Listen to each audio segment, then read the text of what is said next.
Hello, everybody. Happy Halloween, Americans. Americans. It was Halloween for us yesterday. Oh, look. Yes, I have a Spidey. We don't mind spiders here. Spiders are our friends. But yes, welcome. Welcome, everyone. We have our evil drop bears over there.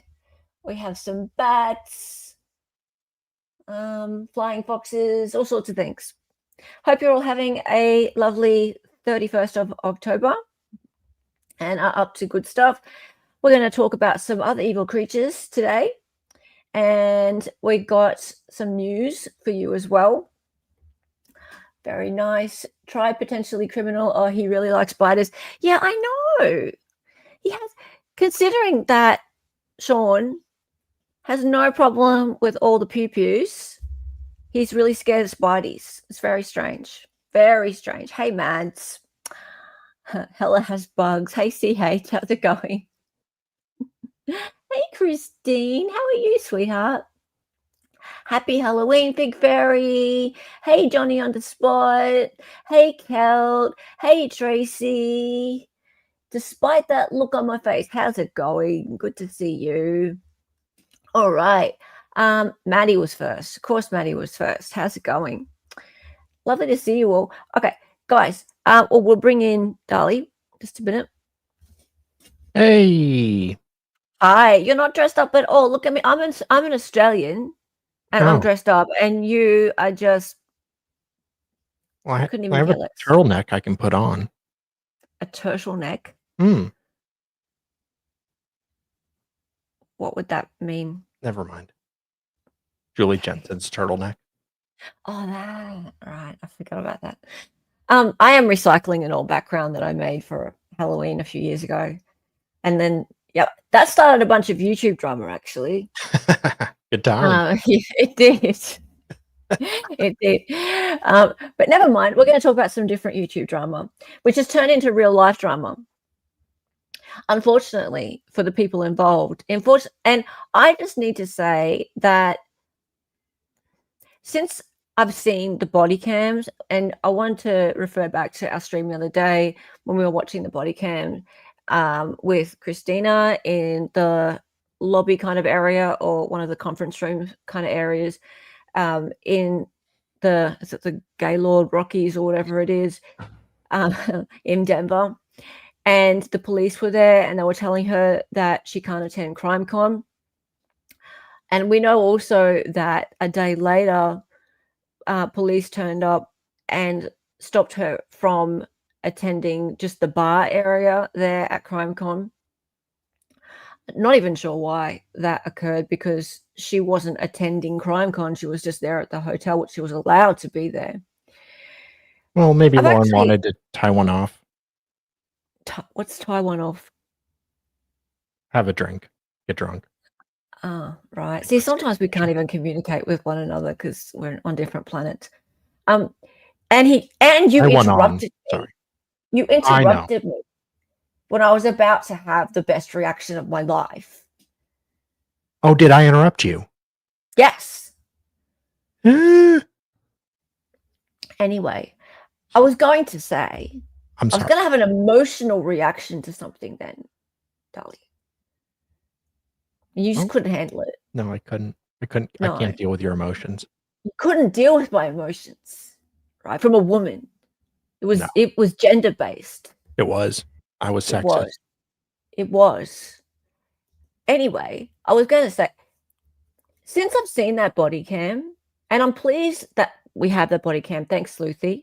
I'm so pleased we have that body cam, and we can see Christina's face, and we can see actually what was, I suppose, going through her mind, or how she felt in that moment, because it's so much more than just losing a CrimeCon ticket. I suppose that seems kind of superficial.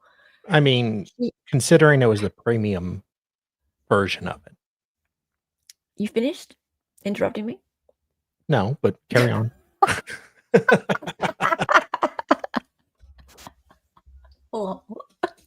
I just love it. Now, every time you interrupt me, I'm going to act like Dr. John. Anyway, she handled it so well. Like, she could have chucked it absolute spaz. She could have chucked a spaz, right? Now you can speak. Thank you. Thank you. Yeah. Well, because she got the this platinum or whatever level, the premium level, so it was almost $2,000 for her ticket. So, I mean, it's bad enough you spend $300-400 for the regular package. I mean, she went all out.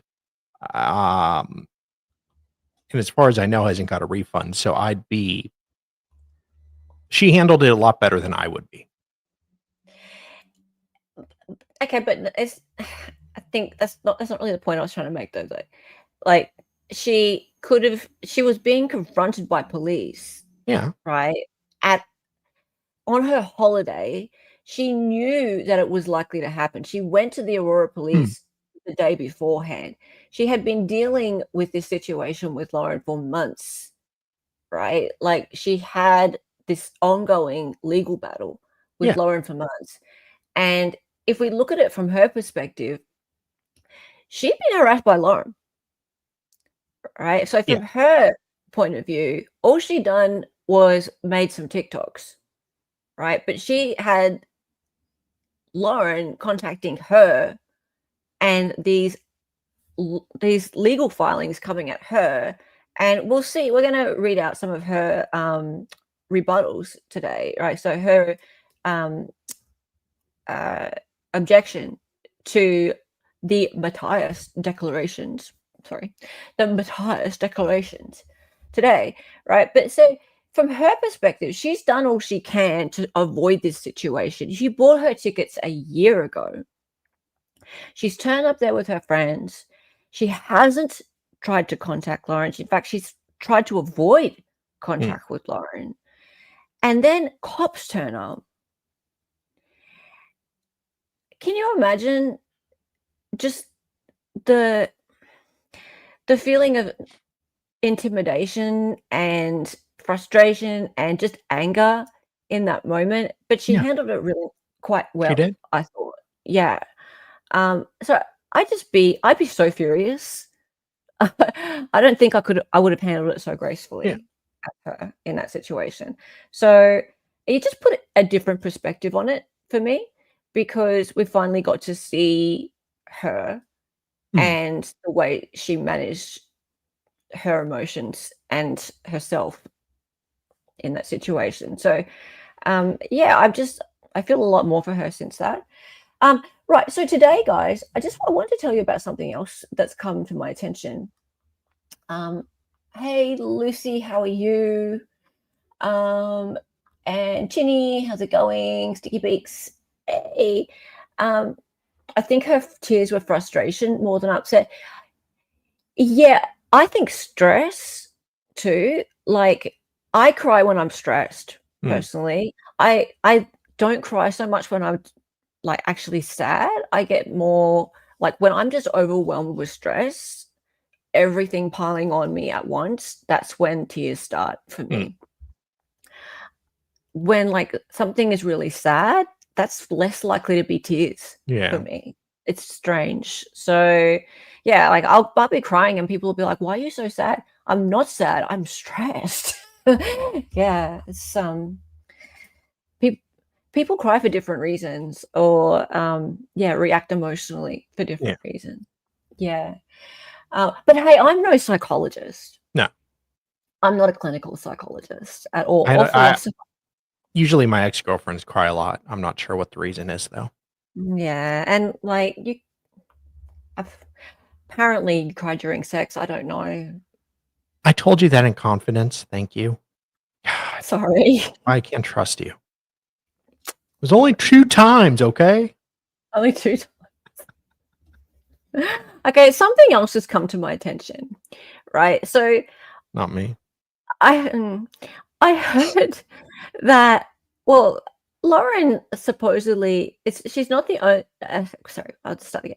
Christine is not the only person that Lauren has been sending out legal documents to. She sends out cease and desist letters, right? Now, cease and desist letters, they don't really mean much legally. And by the way, I am not a lawyer. I'm a fake lawyer, 100% unqualified. But this is my legal friends. My friends who have real legal qualifications tell me that they don't really mean much, right? They're just there to scare people. But cease and desist letters have been sent out, and I thought that would have stopped by now. I thought she would have, Lauren would have cease and desisted with the old cease and desist letters. But it's come to my attention that a new cease and desist letter has been sent out just in the last day. Well, there you go. There you go. They mean nothing legally. It's a threat. Well, there you go. Well, a threat, hey? Well, we wouldn't want to threaten people, would we? We wouldn't want to threaten people. Yes. So cease and desist letters to 3 ex-employees. We'll make that 4. Make that 4. I'm not going to reveal this person's identity, but it is an ex-employee. Let's say that. And they haven't received one up until now, so that makes 4 now. Seems like those letters are printed by the bundle. Yes, today. So it was today. And I can even show it to you if you're interested. I have permission to show you the letter. It is redacted. The name's redacted. And I can tell you why the person received a cease and desist, if you're interested as well.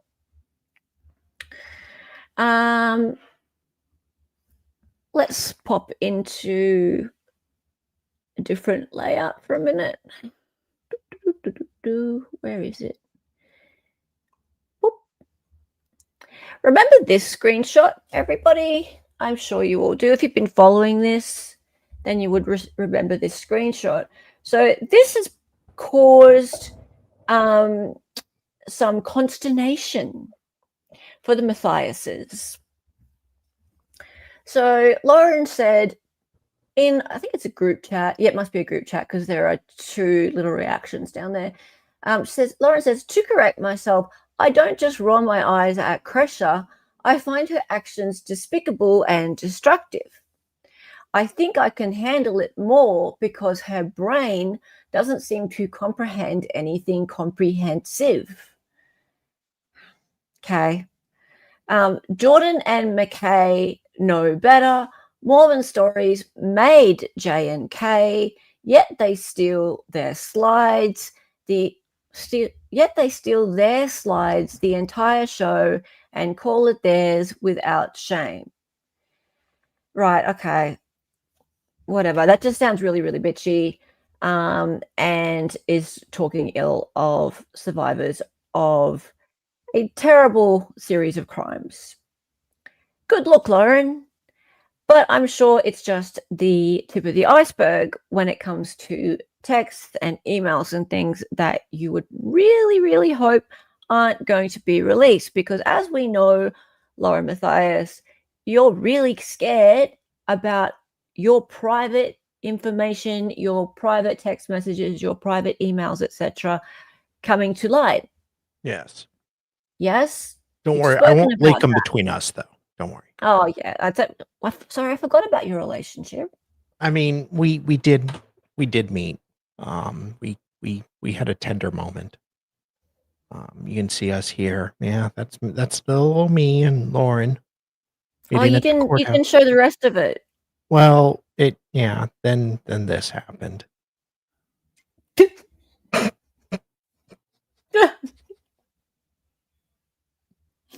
You may regret that. She may send me a cease and desist soon. You may regret that later. It was a tender moment. It was a tender moment, but you may regret that, Mr. Dali. We'll see. We shall see. Mr. Spidey might have something to say about that shortly. Are you wearing pants?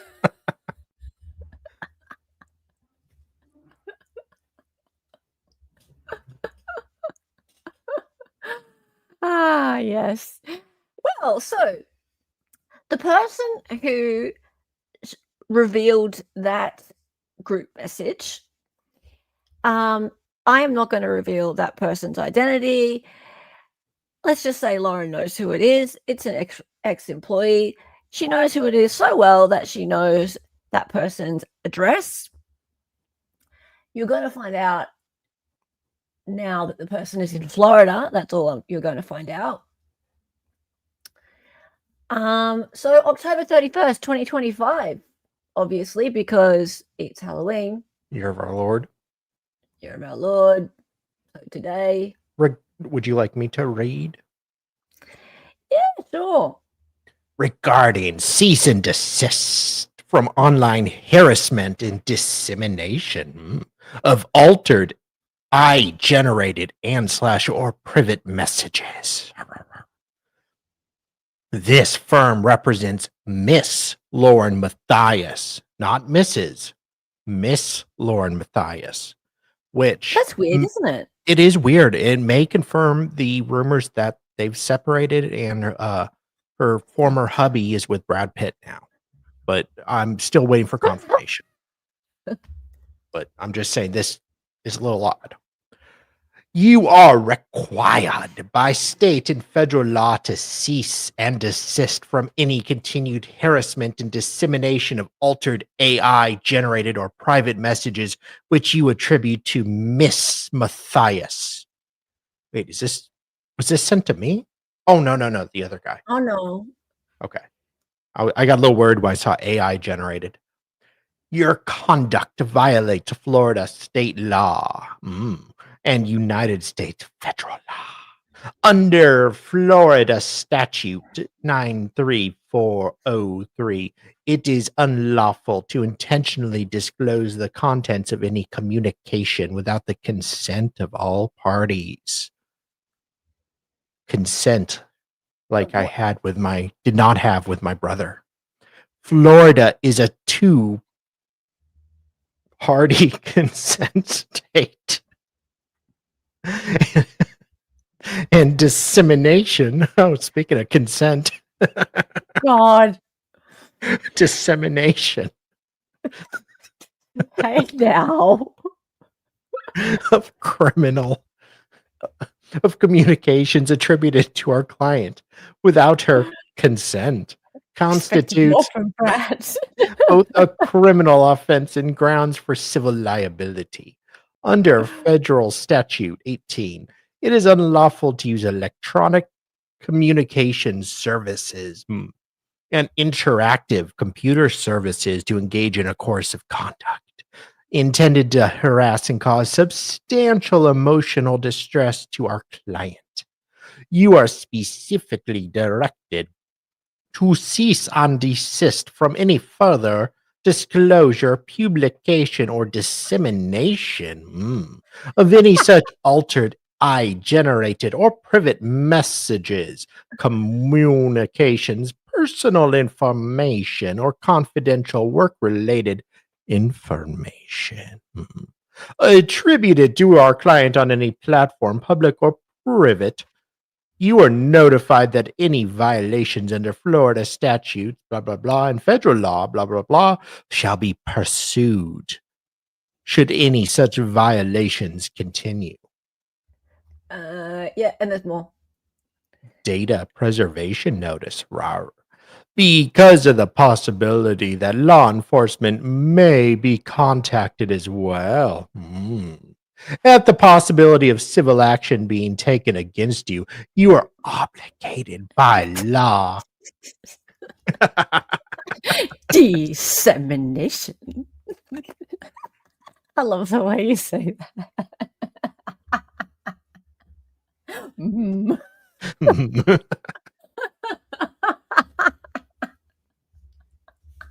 See, this is why I keep you around.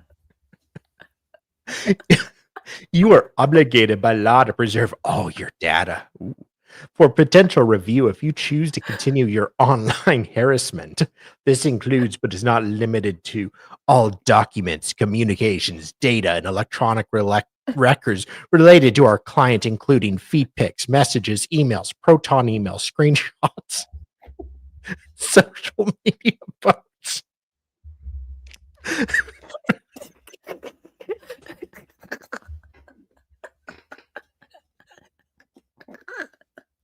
Discord messages and any other materials.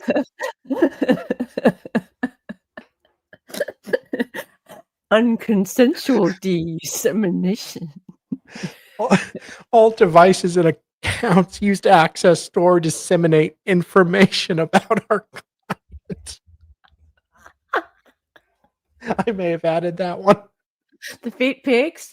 Yeah, maybe. I don't think she's got very nice feet. No, I think it's included, and any other materials. That's the section feet pics are under. Oh, this is legit. This is 100% legit. This got sent to one of her ex-employees. It is dated today. Not the feet pic part, but the Not rest the of it feet is pic legit. part, but the rest is. Metadata and account information for all social media accounts used to post about our client.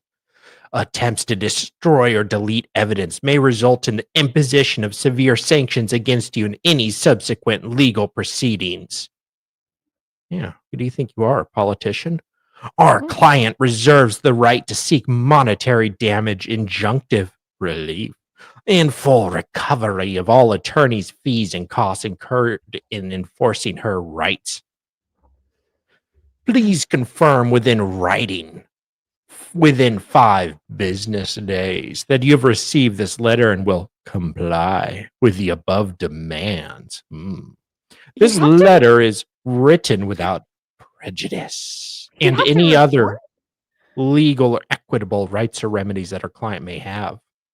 Our client reserves the right to seek monetary damages, injunctive relief, and attorney fees and costs in any relevant jurisdiction. Andrew Dice. Why would you like? You have to respond? Like, no. Well, Fuck you. I wouldn't respond. They want you to be scared or scared. Oh, I'm just responding to tell you that I received it and I'm very worried. Please don't do anything to me, and I promise I won't say anything about your client anymore, and I'll stop posting about her and I'll never speak to her again. I'm sorry. Please leave me alone. Like, I bet some people do that. Oh, I'm sure. I'm sure it's very effective, especially if you don't have much experience with this stuff. I was going to say Andrew Dice Clay. You guys know who Andrew Dice Clay is, right? Yeah, I saw the name and kind of thought Andrew G. Dice is the name. I was like, hickory dickory talk. Oi! Wait. Oi. Wow. Like, even the drop bears are unimpressed. Hey, I'm Black. How's it going? You going back to the beginning? Yeah, fair enough. Okay, so I know this person, and this person is not going to stop revealing stuff, and they have more. More. This person ain't scared. And that's why this person has given me this document and said, you know what, Hella, just freaking share it. Go Much for your life. scarier have gone after this person. Oh, yes. You are nothing. People. This is nothing. Lauren. Sweetie. Lauren, sweetie. Darling. Oh, princess. Oh, princess. I know this person. And quite well. Do you think this is scaring this person? No. No. And also, you know how good this person is at keeping files, right? You know. Yes. Yeah. They have so much on you, and you know it. A cease and desist is not going to scare this person away. And also, this person likes sunlight. And yeah, sunlight. Yes, it's the best Right? disinfectant I've heard. It's the best disinfectant. And that's why there's already been this much let out, and there will be more. So let's just leave it at that for now. But that wasn't a smart move. That was not a smart move. No, it's not TB. And do you really think that TB would contact me? Oh yeah, they're besties. Oh yeah, we're besties. Yeah. Hey BW, hey everyone. I'm late to the party. Who received this notice from Lawrence Attorney? It's an ex-employee and it's somebody that I know and I've known for a few years. I am not going to dox this person. But let me just say, like I just said a minute ago, I've known them for a few years and much bigger fish have gone after this person. Much bigger fish. They're a very decent person. Decent and doesn't like this kind of lawfare at all. Right? And collects receipts. Big time collects receipts. Yeah. Right? So not a good move. Not a good move going after this person with a cease and desist. Not going to scare him at all. Nope. No. And no, not Turtle Boy. I'm not mates with Turtle Boy at all. Turtle Boy would not give me a document to go share with people. He'd just go share it himself. No, and he's not an ex-employee either. Okay, anyway. It's MLS. I didn't know he worked for the weirdo. Yeah. Anyway, yeah, I ain't here to dox anybody. That's just not my way. I don't dox people. I don't show private messages. I don't reveal anything that I'm not given express permission to do so. I really value people's privacy and their confidence. So simple as that. Right, guys, let's get into some documents because I have been wanting to read the ex parte motion and then get into the Christina objection. And been wanting to do it in a fun, dramatic reading way. So let's do it, guys. So we will do first. Share this tab. The Matthias Declarations. The Declarations of Lauren Matthias.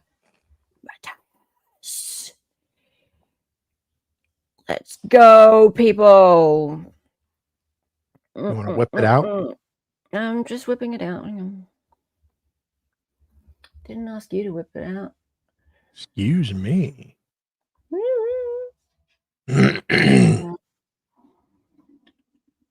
There we go, peeps. All right.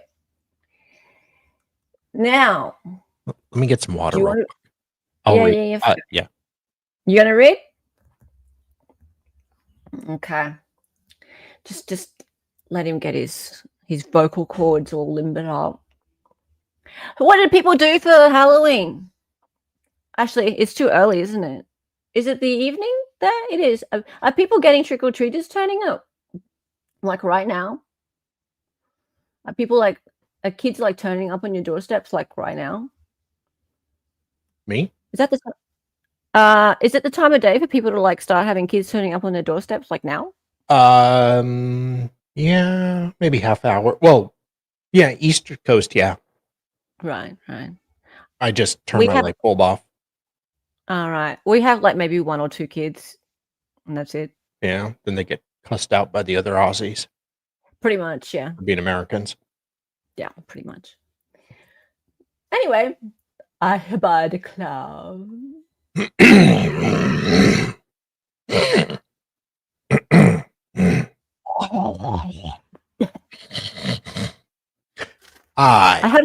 I just eat these eyeballs. Ooh, yummy. I hereby declare under penalty of perjury that the facts stated in this declaration are personally known to moi and that they are accurate to the best of my knowledge. My name is Lauren Matthias. I am over the age of 18 years old, just not emotionally, Just and don't am act like it. competent to testify. I am knowledgeable personally about the matters I am testing about.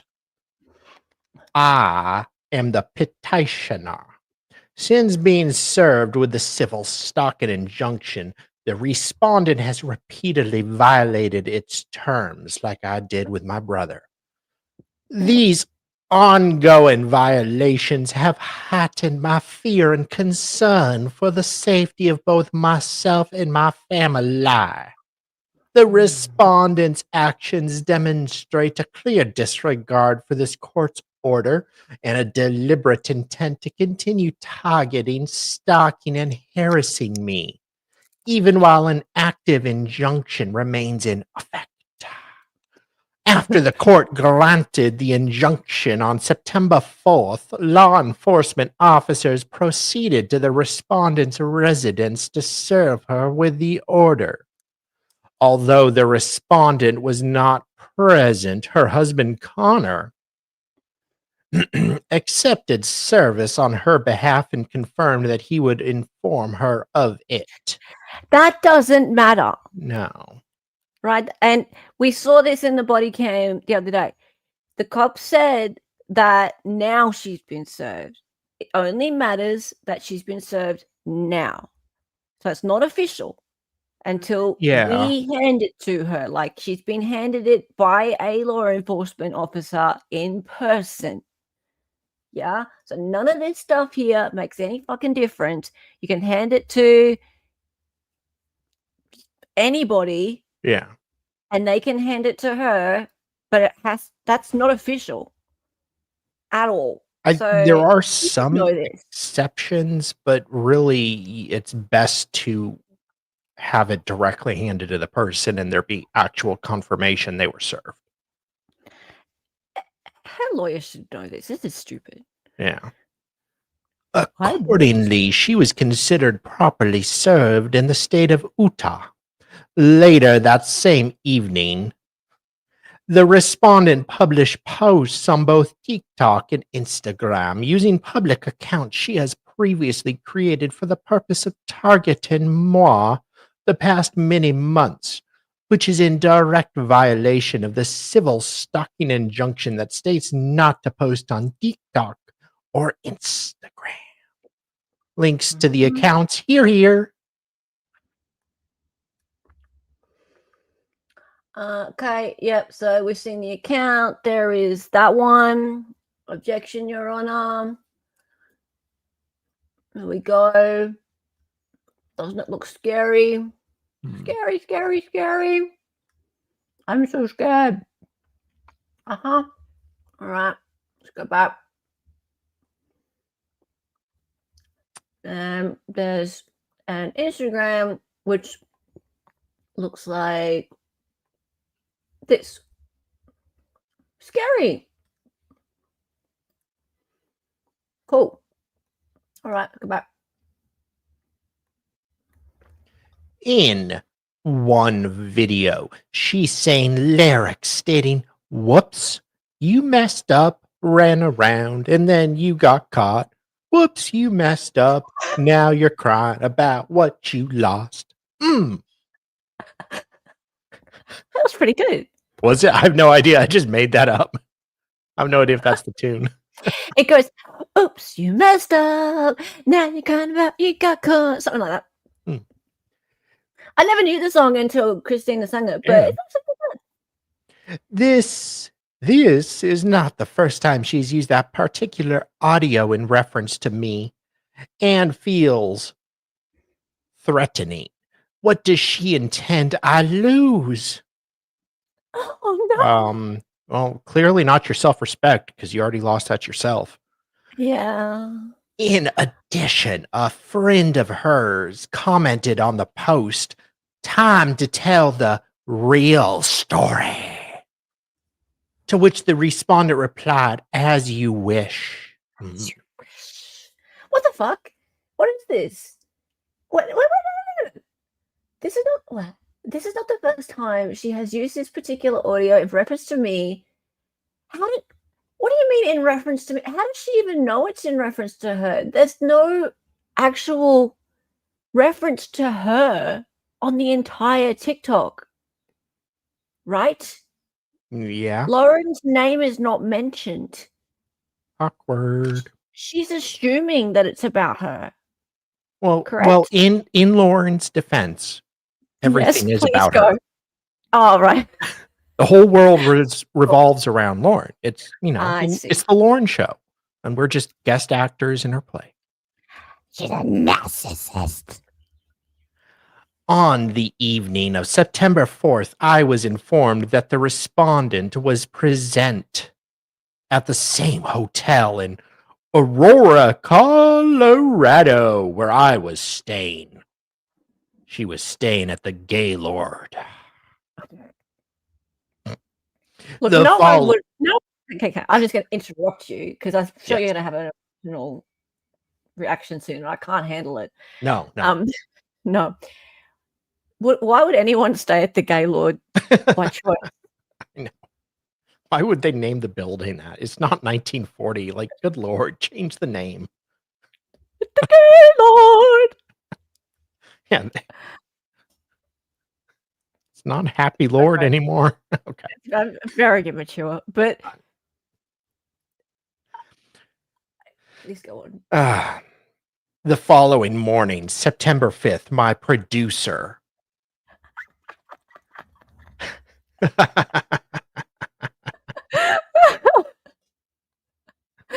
Sorry. My producer, Grayson. Speaking of stalkers. And I met with officers from the Aurora Police Department to provide them with a copy of the injunction and to request their assistance in ensuring the respondent's removal from CrimeCon, as her attendance was prohibited. Some might even say a crime. Under the terms of the order, for my safety. I don't care about Grayson. It's my safety that matters. My safety. Moi. My emotional safety. Yes. Because, there was no violence. It was just emotional violence. Or social violence. Social My violence. fifis. Poor thing. This is kind of not right. This is the following morning, September 5, my producer Grayson and I met with officers from the Aurora Police Department to provide them with a copy of the injunction. Did they? Because I thought that Grayson just called them and then they arrived at the hotel and they went first to go and get Christina. And then later they met up with Lauren and Grayson, because remember when they met up with Lauren and Grayson, they had never met them before. Remember the officers were like, "Hey, I'm so and so and I'm so and so," and they'd never met before, right? So this doesn't seem quite right unless they met with different officers. I'm sure they probably did. This doesn't sound quite right. She needed the entire police department to be involved in this, for her safety. It's following morning, September. My producer Grayson and I met with officers. So she's saying that they both went and met with officers in the morning before they even arrived. Probably as they arrived to let them know they had a stalking injunction. So they were trying to get ahead of it too. Like Christina went to try to talk to them and let them know what's going on. Christina did. Yeah. Christina went there the day before. And then wise. Yeah, she did. She said so in the body cam. Yeah. And then Lauren probably did the same thing to be extra vindictive. Well, it said that on the morning. Oh, okay. On the evenings that I was informed, the respondent was at on the evening she was informed, but the following morning, Grayson and I met with officers from the Aurora Police Department to provide them with a copy of the injunction. Right. So she's saying that they went to the police department, did they? Yeah. Gave them a copy of it? And then they probably asked for help in getting her removed, and the police officers probably just went there later that day. Right. So so they may have spoken to different officers than the ones who turned up. That I'm guessing they just spoke to like some guy at the desk. Right. God. So basically, they were going to do it regardless, right? It didn't matter what Christina did. It's she's there, no matter what, whether or not she was within 500 feet or whatever, they were going to do it. Yeah. Yeah. Hey, Andy, how's it going? Scary koalas. They're drop bears. Yeah. Yeah. They're about to drop on you. I was further informed by the illustrious CrimeCon security that upon her arrival in Colorado, the respondent approached the head of CrimeCon security. This is getting serious. We need danger music. And stated that she was aware she had been served with a civil stalking injunction. Oh no, the she respondent hadn't been served. Okay, so this is about Lauren. Or sorry, this is about Christina. Hang on, let's start again. I was further informed by CrimeCon security that upon her arrival in Colorado, so that'd be Christina. Yes. The respondent, I believe that would be Christina. Yes. Approached the head of CrimeCon security and stated that she was aware she had been served with a civil stalking injunction through her husband. Yep. I mean, she was aware that it was happening, but she hadn't been officially served. Yeah. Okay. Yeah. So she was aware. She said in the body cam that she knew that Lauren was likely to pull this. That's why she went to the Aurora Police Department the day before. Yeah. And she said, "Yeah, I've seen it from what my husband showed me." Yeah. Something along those lines was her wording, right? Yeah. And the cop said, "Yeah, well, we have to physically give it to you." And the cops even said to Lauren, "Now it's been served. It's not official till it's been given to her. Till we've given it to her." Right. And Lauren said, "Okay," like she agreed with them then at that point. You could see the little look on her face was like, okay. Yeah. Right. But this is written after that. Yeah. CrimeCon is a professional work event for me, and the respondent and her accomplices have repeatedly jeopardized my safety in multiple work-related events. Over the past 4 months, which the respondent gloats about on social media. My fear for my personal safety in this situation was extreme. Really? Why is she still talking? Later that same day, law enforcement officers observed the respondent walking through the CrimeCon Expo in close proximity to where I was located. Well, yeah, because you're probably following her around, so of course she was close by you. Officers approached her, provided her with a physical copy of the injunction, and informed her that she was required to leave immediately and would be subject to arrest if she returned. During this Sorry, I love that. I love that soundbite so much. What am I supposed to be recapping? CH? What am I supposed to be recapping? Oh, this is Lauren's second declaration. Yeah, this is the declaration. No. This is. Oh, yeah, sorry. Yes, it is. This is her second declaration. Yep. Okay. Where was I at this nonsense? I don't During know. During this interaction, the respondent acknowledged that she was aware of the order and confirmed that her husband had already sent it to her. 4. Good Lord, can you not like proofread this crap? Seriously. Wait. John, how's it going? John for $5. By the grace of God, I got paid today, and since Sean is no longer on YouTube, what? Oh, I got to give you this super chat to read. I'm going to come. Do you want to read it too? I'm gonna come. There you go. You got 2 for 1. Thank you for the $5. Did Sean get booted off YouTube for a bit? He showed a Lego Pew Pew yesterday, Oh, and the stream right. got taken down after like 20 minutes. Yeah. Suffer. Yeah, suffer blogger Sean. That sucks. Oh no. Okay. Sorry, where are we at? Scroll down, 24. 24. Despite this knowledge, she chose to attend CrimeCon in direct violation of the injunction. Oh, Lauren knows about direct violation. Sure does. This is all heard in police body cam footage in the afternoon of September 5th. This is the worst thing to ever happen in September.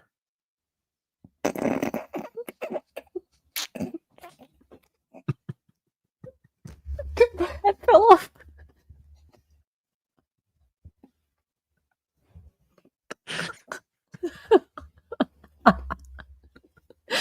So stupid.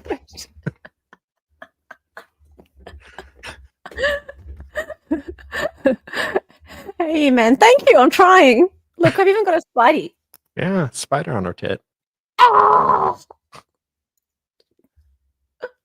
After leaving CrimeCon, the respondent proceeded to publish 2 additional posts on both TikTok and Instagram using the same targeted accounts.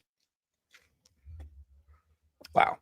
In the first of these posts, she appeared walking in a field while mouthing along to an audio stating, "And don't come over here lying on me, because I'm gonna tell you what she said.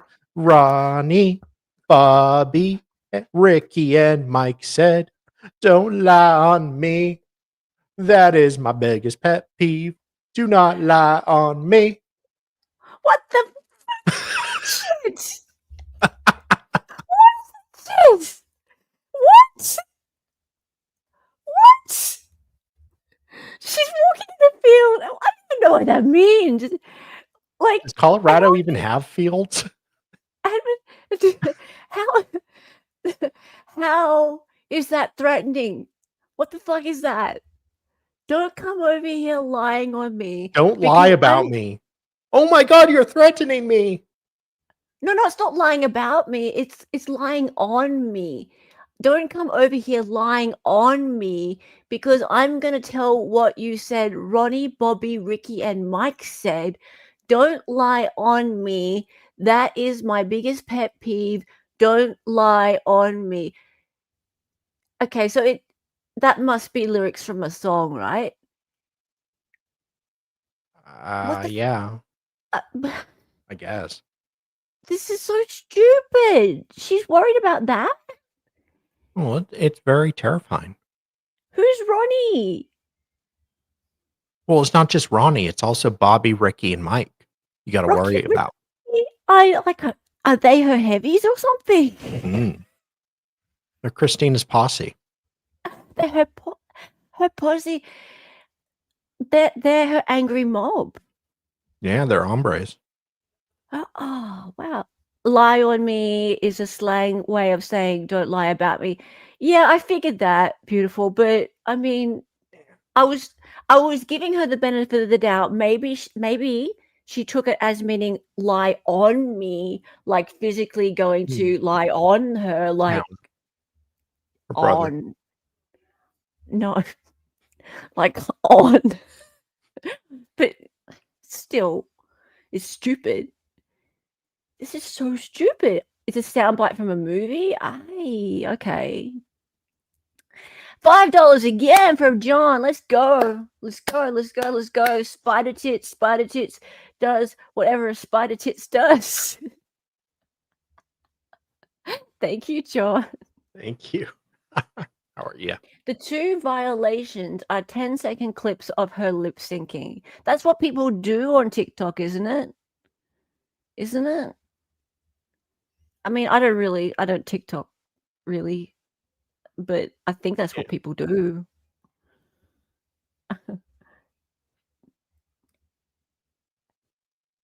What are you talking about? Jaw-dropping info provided as well as being absolutely hilarious. Who are you talking about? I think this. Oh, you're talking about the beginning part. Oh, thank you. Oh, thank you. Yeah, there's new legal action as of today, 31st of October. I'll go back to the beginning of the stream. All right, let's go. So where are we at? Don't lie on me. 28. As with her prior posts, the comments were populated by individuals the respondent routinely engages to further her ongoing efforts to target and harass me, many of whom were at the same CrimeCon Expo. Exhibit 23 live video. Oh, hang on. I've got that. Live. Exhibit 23. Or do I? Hang on. Live In video. the second video, the respondent mouthed the lyrics to Eminem's song Worms. Oh, I've got that. Definitely. But do I want to actually play the sound? Probably not. Probably not. But I do have the yeah. And Wait. Christina was trying to say that Lauren had worms. Okay. Here we go. My name's nobody likes me. Everybody hates me. They want to go eat some worms. Drag my name through the dirt. But I'm make you eat your worms. Something. Nobody likes me. Okay, so that's. I remember we used to sing this when we were kids. But yeah, Eminem did a. I think she's saying Lauren has worms. That's my guess. Like that. I mean, that's not a very nice thing to say. That someone's got worms. I mean, no. I think Christina was just worried about Lauren's health and saying she needs to take some ivermectin and get dewormed, or take some horse paste. You know. Do you have the ivermectin memes handy? I don't. Because you know I love them. You know they're my favorite. I know. See if I can find them. You know I can't control myself when the horse beams come out. So we can just all start calling Lauren Worm Breath now. Oh no. And okay, what I love is the people getting into Christine's comments and going, look at this one. So that's a threat. That's a threat. She's gonna make you eat worms. Yes, you said it. Oh my God, she flipped out over a song. I can't fair.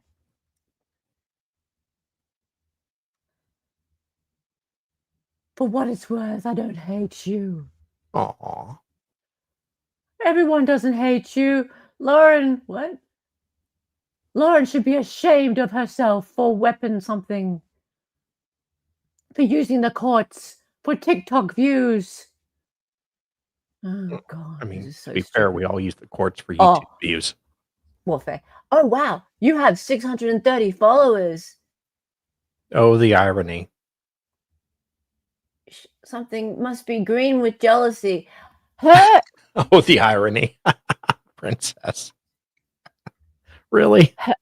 Gems love getting around having a go at anybody who has low subscriber counts. Right? Oh, you're just doing things for likes and views because you have such a very low subscriber count. You're irrelevant.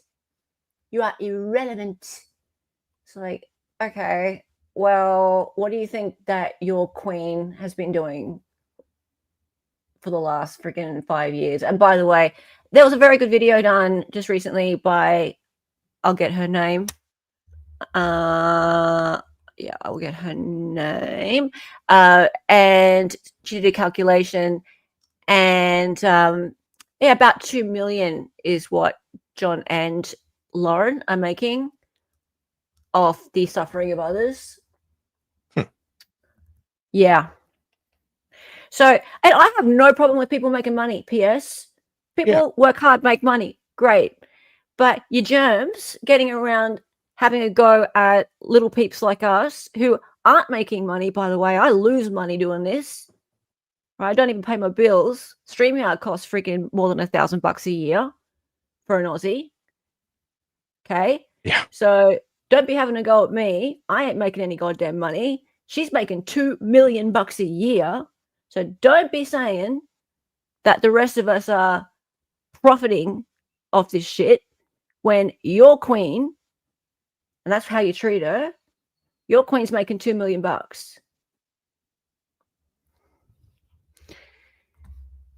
Anyway, do you want to keep going? And I'll tell you guys in a second who the creator is, who did the calculation, but you can keep reading. Yeah. Okay. The content the content of this song can reasonably be interpreted as threatening. I doubt it. The opening lines include, "You claim if you get knocked by the cops, you'll give them not even a statement. Walk in the arraignment. Shoot the bailiff. You claim if you get knocked up by the cops, you'll give them not even a statement. Walk in the arraignment. Shoot the bailiff. Karate kick the plaintiff." Well, the opening lines, which she did not include, Princess. So you're reaching there. You're reaching. The portion the respondent chose to perform stated, "'Cause nobody likes me. Everybody hates me. They want me to go eat some worms. I hope you offend me." And she even says the portion the respondent chose to perform. So it wasn't the part where she's talking about shooting the bailiff, karate kicking the plaintiff, walking in the arraignment. No. She admits it was just because nobody likes me, everybody hates me, they want me to go eat some worms. Well, that's kind of how you were treating her at that moment, Princess.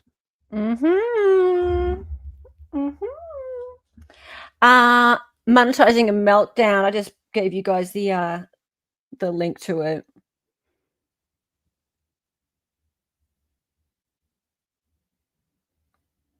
Two seconds. Take your time. I'm hourly. Okay, cool. Right. Where are we up to? 32. 32.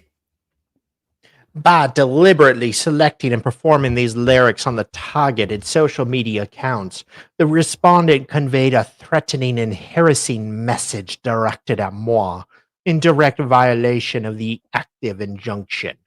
Exhibit 24, Worms video. Oh, we saw that. Additionally, later that evening, while I was in the bar area of the hotel, I observed the respondent standing just a few feet away from me holding a camera. Oh. Really? A camera, he said. In light of her established pattern of targeting me through photographs, recordings, and videos, her close proximity with a recording device was extremely threatening and placed me in genuine fear for my safety. What the hell? Like the last time I had sex with my husband.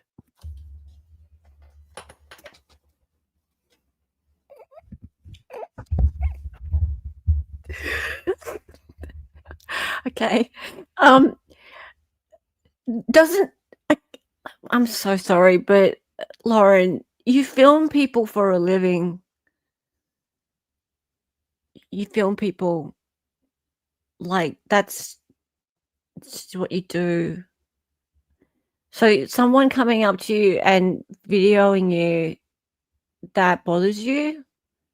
that makes you feel unsafe? What the fuck do you do for a living? Like, what?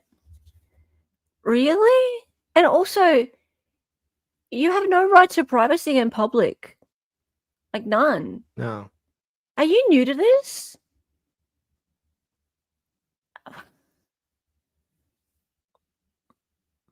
There And was. Go ahead. sorry, remember the stream we did with the incident in Boise? Hmm. And she was sitting at the restaurant and she was videoing for her own safety. So it's okay for you, Lauren, to video people, but it's not okay for other people to video you. Right? And Christina would want to be videotaping to show she's not being a psycho and harassing and stalking you. She'd want that Yeah. documented to cover her ass. That's the right thing to do, Yeah. princess. Yeah.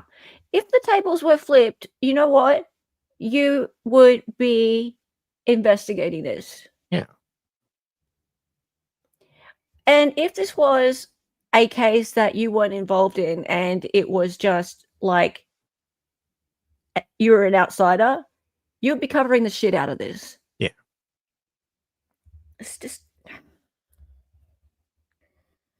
Okay, I'm sorry, keep going. The respondent only departed after noticing that my producer was on the phone.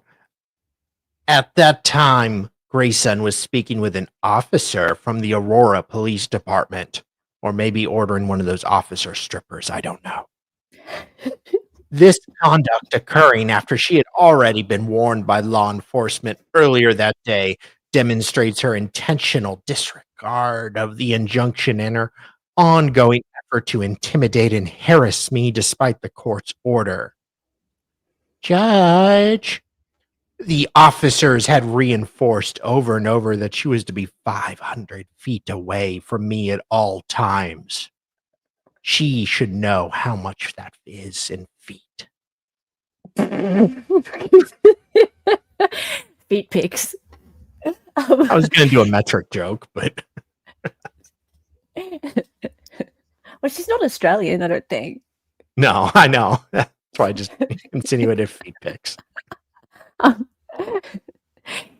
with the 5 excited utterance memberships. John, bringing it on. Let's go, let's go, let's go. Oops. I'm not used to having a hat on. Let's go. Let's go, let's go, let's go. 5 subs. Let's go. More subs. Subs. Let's turn the chat green. Let's turn the chat green. It's Halloween. Yeah, thank you so much for your support. Love you muchly. All right, where are we up to? 38. I later learned that a friend of mine who is aware of the ongoing threats and stalking had taken photographs of the incident. These photographs clearly show the respondent was standing only a few feet away from me and my producer, despite the active civil stalking injunction prohibiting such conduct. Well, did you approach her, honey? Like, was Christina the one approaching you, or were you approaching her? You don't say. I have a feeling that Christina wouldn't go anywhere near you to save her life. Everything I've seen about Christina shows she's trying to just enjoy her evening and get the F away from you. Yeah, like she What's seems left to of her really- evening that you ruined. Yeah, she seems to have really, really wanted to go to CrimeCon and enjoy it with her friends, like she'd always wanted to for the last year. And when she realized or found out that you were definitely going, Lauren, that really fucked with her plans, and she tried everything she could to avoid you and avoid all this happening. Yeah. That's what it sounds like. But you wouldn't let it happen.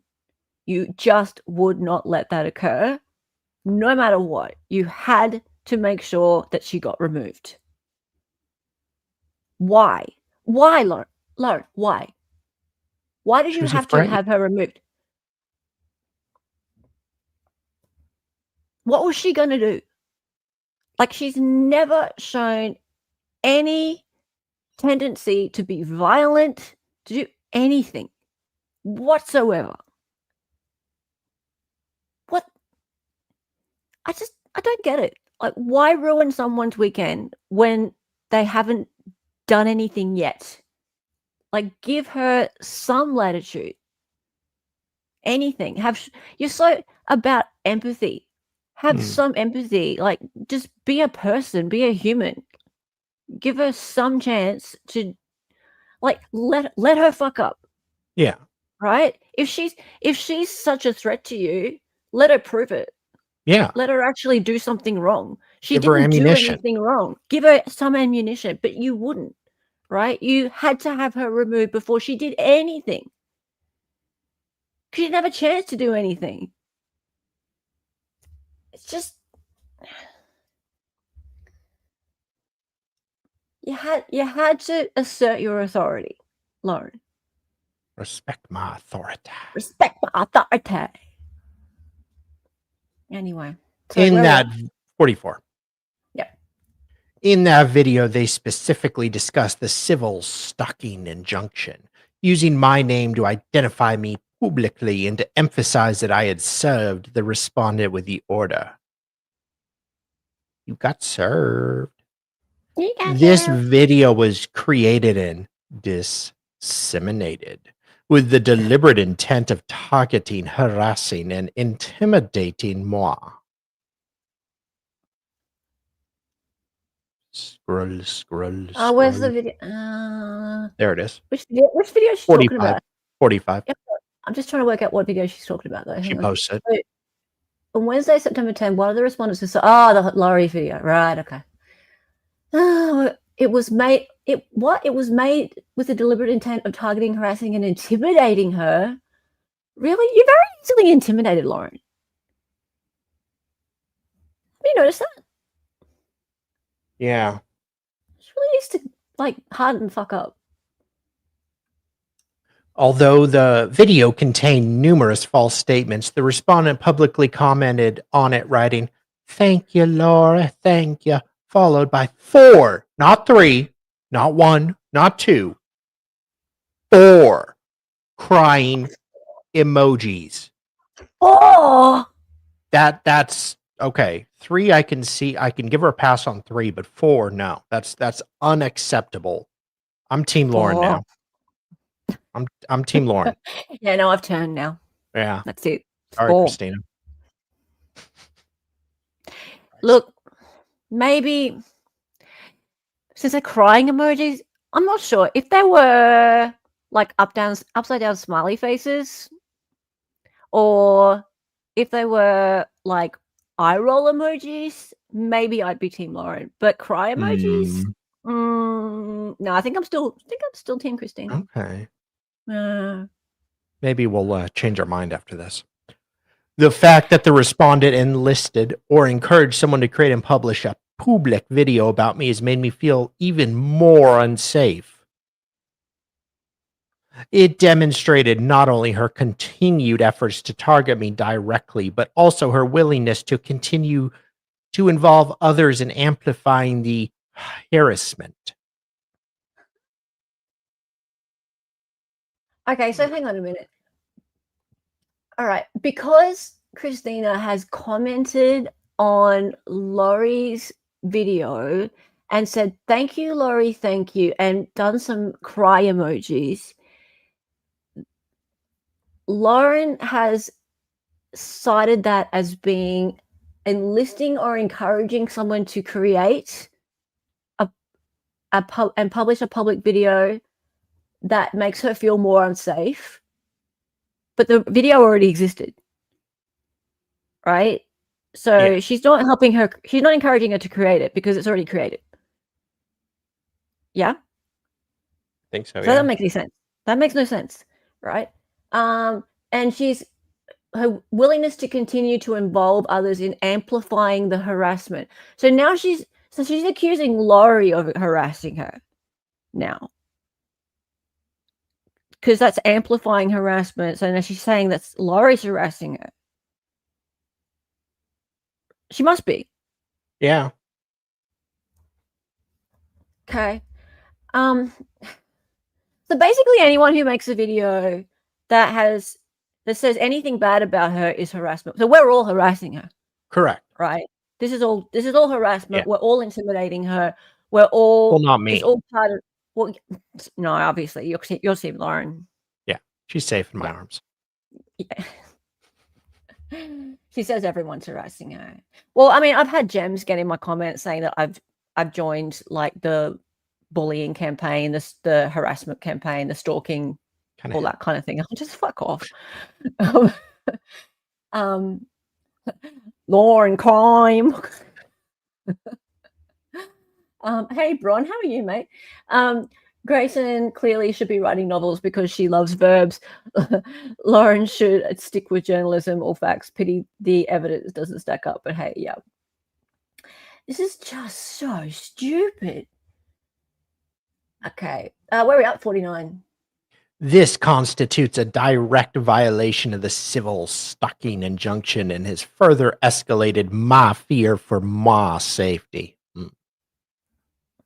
Following the publication of the YouTube video about moi, I received a threatening email and multiple threatening comments online. Oh no. Multiple threatening comments? Is she new to YouTube? This is like okay. Who are her mods and have they been protecting her from every mean comment ever? That's an actual serious question. Because you're a YouTuber, lady. Every YouTuber gets mean comments a lot. Like, this channel's tiny. His channel's tiny, sorry. Yeah. We get a lot of freaking mean comments, right? Yeah. This chick has 100 times more views, 1,000 times more views than we ever do. And you can't tell me that you haven't had mean comments for the last 5 years, 6 years that you've been on YouTube. You just can't tell me that this is the first time that this has been happening. So have you been shielded from all this? Why? How come this is a new thing to you? Why do you feel unsafe now? Especially me, yeah. And that's just for me. So. Oh, it's just for him. And David. Well, yeah. Okay. These communications were a direct result of the respondents' involvement in creating and promoting that video. Well, that's speculation. Yeah. The threats were intimidating and hostile in nature, clearly intended to cause me fear and emotional distress. Ma'am, a wet fart would cause you emotional distress. A what? A wet fart.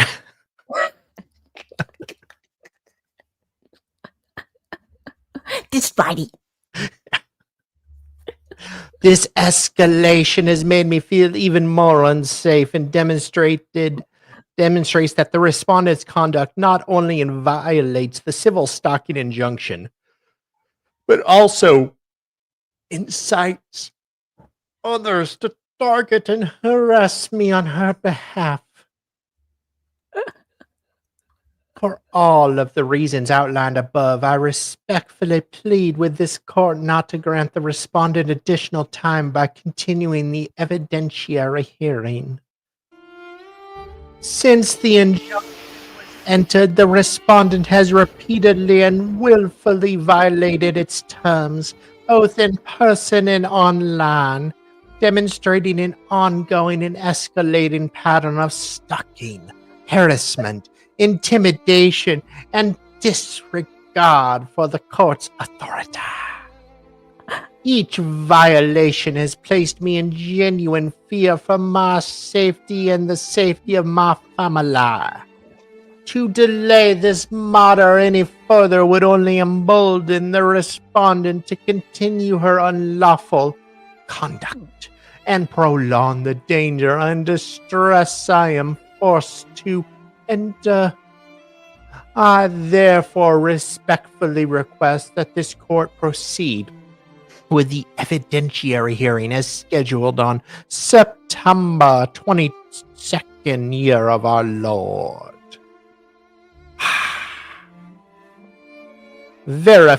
investigation under Utah Code section blah blah blah.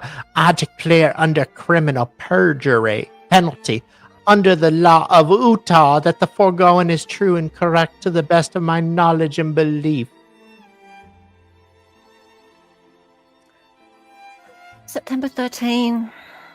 September Okay. 13th, 2025. Never forget. Oh, what's this exhibit? Exhibit 25 Oh. from Joe. What's this? Oh, look at Grayson trying to fit in. What's this? Oh, hang on. Is that Christina? Hang on, because they said that the exhibit 25. Hang on, exhibit 25 was supposedly Christina at the bar. Yeah, at 37. Go up. Number 37. Ha. The officers had reinforced over and over that she would be 500 feet away from me at all times. Exhibit 25, Christina in bar photos 1 and 2. Okay, so, I mean... Okay, so that's her there. Okay, so she was in the bar. You guys came in. She was trying to take a picture of you before she left.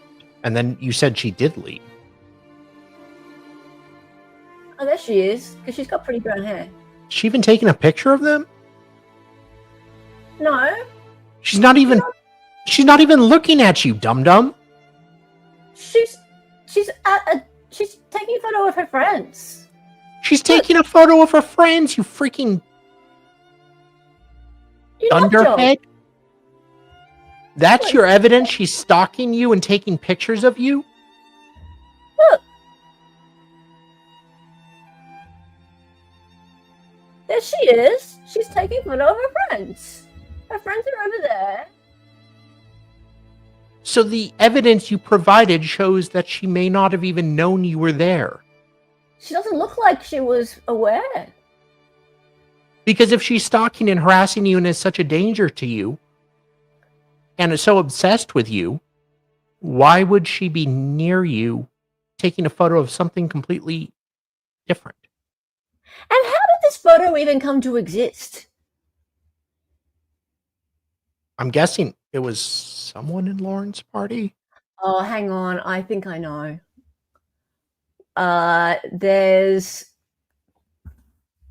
2 other people. I think it's either Joe Schmo, who has a YouTube channel, or somebody else. I can't remember their name. Oh, yeah. But they happen to have like photos at the event, and they weren't like involved, but they just happen to have these photos. I don't know why. Here we go. Oh. Lauren had Joe Schmo follow Krista. What the fuck? Really? I can see. I'm not going to say anything, but Okay. I didn't realize that he was following her, but yeah. Okay. Someone was clearly stalking the stalker. That's what it looks like. wow. That is what it looks like. Because it does not look like just a photo that would have occurred by accident. Princess, you don't contact other people to take photos of somebody if you're terrified of them. And she doesn't look terrified, does she? No. She looks like she's trying to catch Pikachu on Pokemon Go or playing Candy Crush. While Grayson's there, like, what do you need, boss? What do you need? Can I do something? Can I write another affidavit, boss? What do you need, boss? What do you need? God.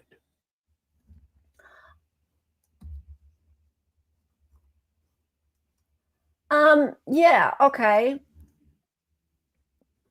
Do you want to do another document or not? Up to you. Yeah. I'll Yeah. just have to be Alrighty. just 1 minute. Yeah, off you go. I can start. All right.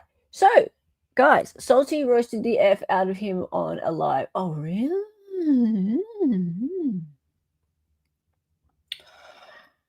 I heard Joe on a paddle getting his shit pushed in by like 5 wine mums. He was lying and deflecting.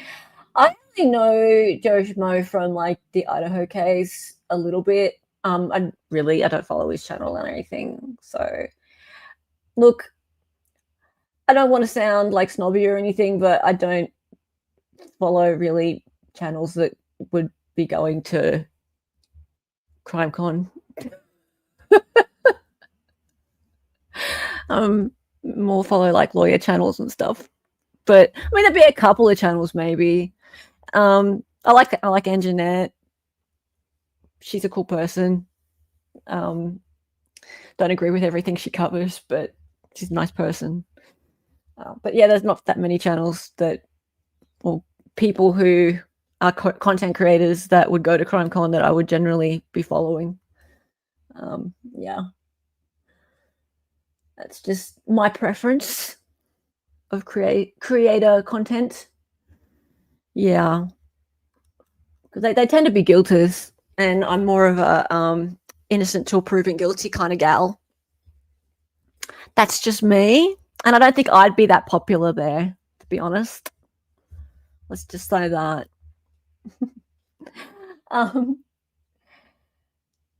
Guys, okay, so what we're going to do is we're going to get into Christina's response to the Lauren Matthias, or the Matthias, what's she call them? The declarations. Is this it? Am I on the right one? Christina's objection. Yes, we get to hear from Christina. Good, as we should. And we don't hear enough from the respondent. We hear lots from Lauren and her cohorts, but we don't get to hear enough from the respondent. So let's go. Respondent Christina, respondent through counsel, hereby files this memorandum in opposition to the request for civil stalking injunction and in anticipation of the evidentiary hearing set for September 22, the hearing. Relief requested and supporting grounds. The court should deny the requested injunction. Petitioner Lauren Matthias is a public figure with hundreds of thousands of subscribers and followers on YouTube and a variety of other platforms. Matthias used these platforms to speak out on a range of issues, including current events, legal news, true crime, and culture. But Matthias also has a history of using various means to deprive others of the very same rights she exercises. Several individuals have been the subject of cease and desist letters. Well, add one to that. If you want to go to the beginning of this stream, you'll see that there has been a new person added to that list today, 31st of October, 2025. Several individuals have, the requested injunction is simply Matthias's latest device to shut down speech with which she disagrees. The requested injunction lacks merit under Utah's civil stalking statute, the stalking statute, Utah's code 78B7701. Now, what's this? Okay, so this is the respondent has not spoken with or otherwise communicated with Matthias directly or indirectly since April 2025. That's important because Christina hasn't spoken with Lauren since April. Hasn't spoken with her. No communication. When she responded to a string of text messages from Matthias, Christina has not initiated any communication with Matthias since March 2025. Hang on. You guys good? I just thought I had my internet glitch there. All good. Oh, hello. Hello. Friendship fell out. Hello. Matthias based the requested injunction on a tangled web of allegations. Ooh, tangled web. Mm. That's very appropriate today. How titillating.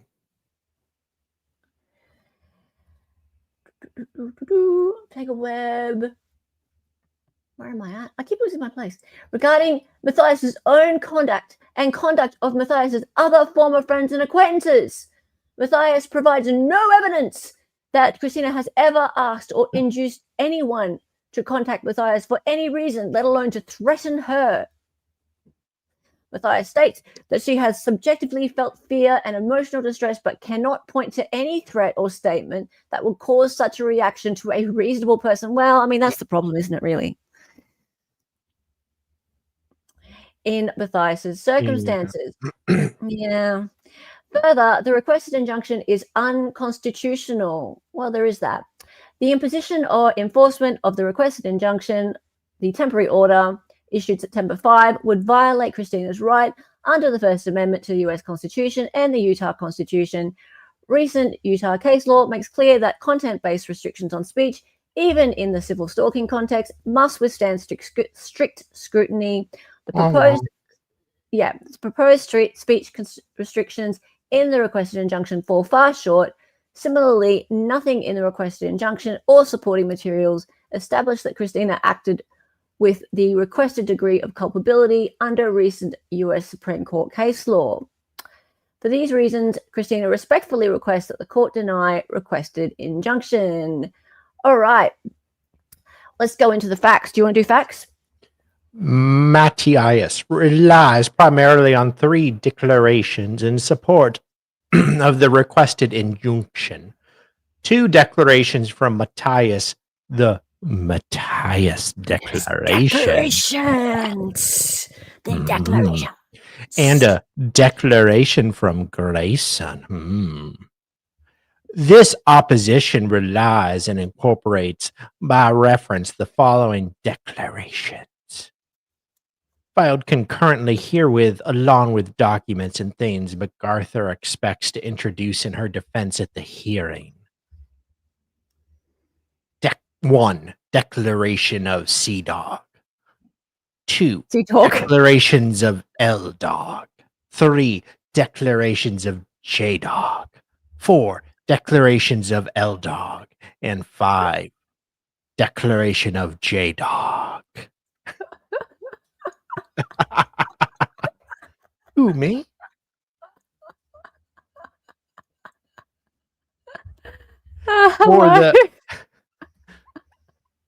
Was this okay, this was Christina's motion.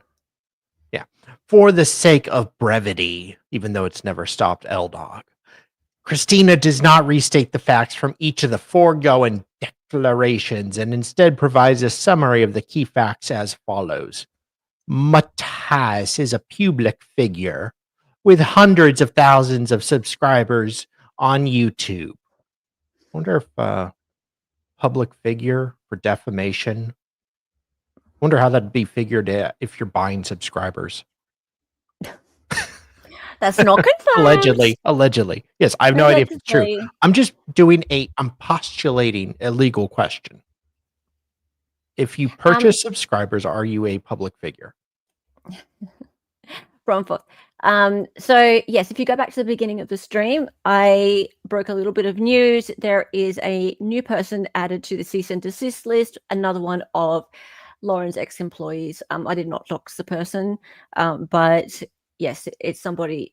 It's the person who released this screenshot, if you recall.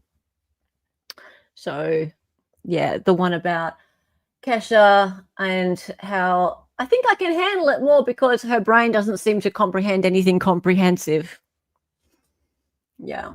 So yeah, that was today, 31st of October. And I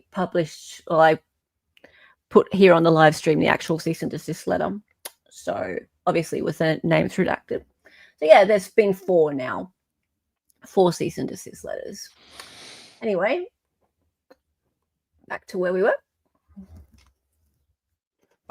Okay. Christina met Matthias in April 2024 and maintained a friendship for several months thereafter. By March 2025, the friendship had waned. Aw, I'm sorry. And Christina did not initiate any contact with Matthias after that. Aw, they broke up. In April, Christina spoke to Matthias about some of her public statements and conduct, which prompted Matthias to make a variety of accusations against and demands to Christina. Scroll. Sorry. No worries. Christina has not communicated directly or indirectly with Lauren since April 2025, year of our Lord. Around the same time, Matthias launched a series of accusations and demands against her other former friends and acquaintances, including Lindsay. L-Dog. L-Dog. Oh, other L-Dog. Yeah. L-Dog 2. Yeah. Matthias also began behaving strangely toward H-Dog. Began behaving? Oh, okay. Began? That's well, yeah, that's putting it nicely. But okay. Christina, that's too kind of you. Including without limitation J-Dog and Lori Dog by approaching them or standing near them in public places with the apparent intent to provoke a confrontation. Matthias. That would scare me. No, listen, right? That would scare me, right? So if Lauren were to come up to me in a public place and just went like, yeah. Well, like I can try see that. stand near me and try to get into a conversation with me, I'd just be like, Or what if she sent her little goblin to do that? oh, even fuck right off.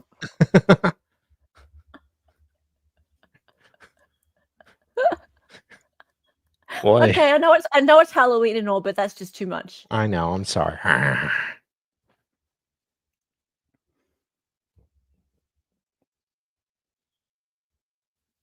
Sorry. It's okay. Ah! Boy. And to think I almost asked Grayson out. You did not. Please say you didn't. I wish I did now. It'd be for a great story. Yeah, true. Tell Hella what? Tell me what? Oh, some more BK pics were released, I think, including of the sheath. Okay. So Okay. you'll have a lot to look at after the stream. All right. I posted it in private. Okay. Matthias sent H-Dog and another individual a C&D letter and contacted the police to report that H-Dog and others were following or surveilling Matthias and her employee, Grey Dog. When in fact it was M-Dog and Grey Dog, Matthias and Grey Dog, that were following them. See this. Christina was not present for the encounters between Matthias, H-Dog, and others in June and July. But she knew about it, so guilty.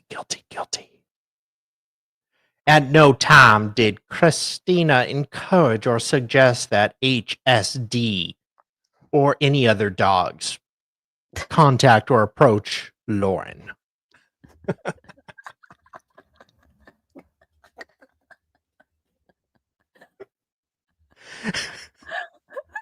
So stupid. Not Christina, just The whole situation. she has to respond to this tart suit. It's just a tart suit. And a lot of times, like, both sides in these situations are idiots. But Yeah. I'm not saying that here. Christina is not. She No. is like at first I thought maybe it was Yeah. a two-sided thing. Yeah. But then like after reading her filings and seeing her on the body cam, I was like, no, she is totally the victim in this. Yeah. This is so stupid. It is ridiculous. It is out of control ridiculous, and Lauren is trying to be the law. Like Yeah. she's trying to just wield the law against her and other people. But I don't know why specifically Christina is copping the most wrath. Maybe because of the TikTok page. But Yeah. yeah, it's just Lauren thinks she can just shut people up who she doesn't like. It's blowing my mind.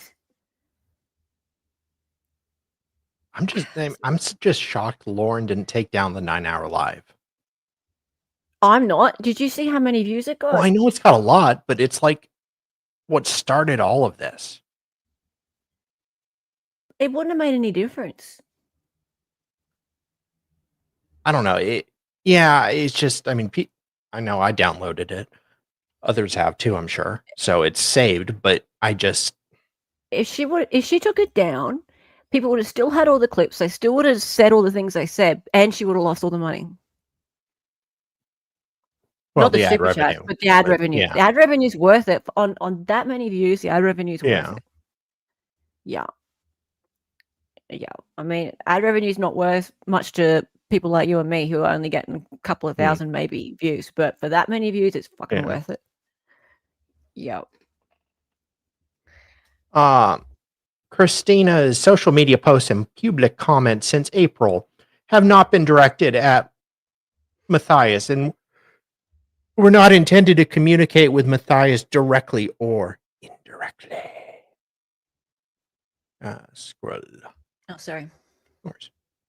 Rather, Christina was addressing her social media subscribers / followers about topics of public interest in the true crime community, including Matthias's statements and conduct.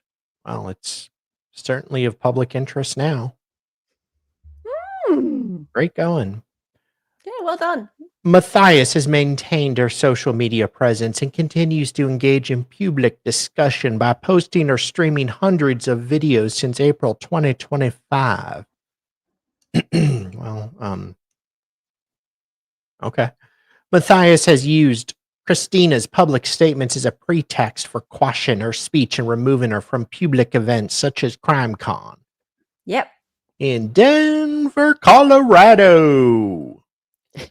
Matthias has misrepresented the events at CrimeCon in an attempt to secure the requested injunction and accused Christina of violating the temporary order. Argument. Stalking consists of two elements. The respondent must intentionally or knowingly engage in a course of conduct directed at the petitioner, and the respondent must know or act with recklessness regarding the course of conduct would cause a reasonable person to fear for the person's own safety or suffer other emotional distress. Emotional distress is defined as significant mental or psychological suffering. That's just being intimate with John. Both elements. Look, I would define it as just watching one of her live streams. That too. Both elements must be present before a district court may issue a civil stalking injunction.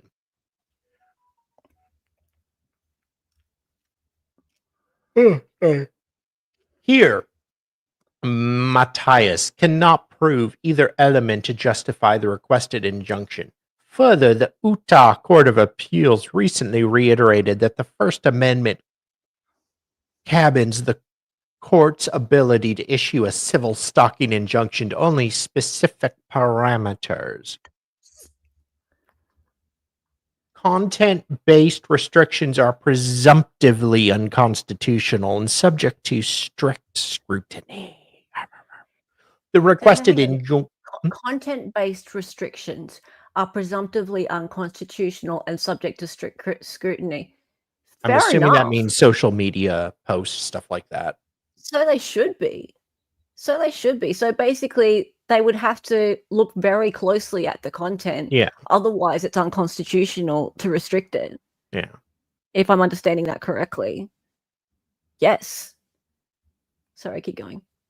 The requested injunction seeks content-based restrictions on speech and cannot withstand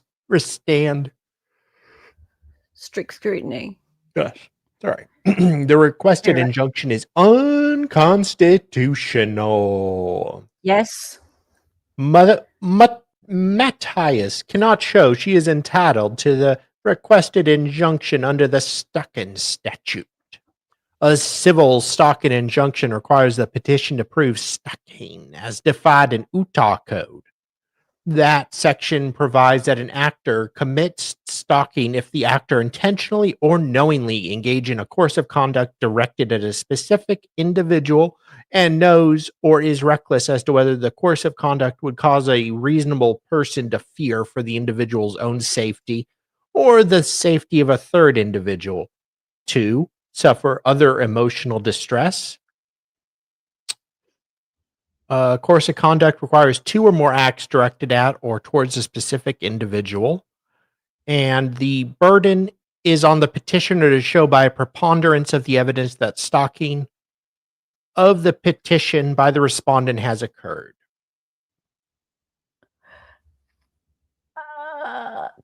Before we go on, what's this about borrowing a badge?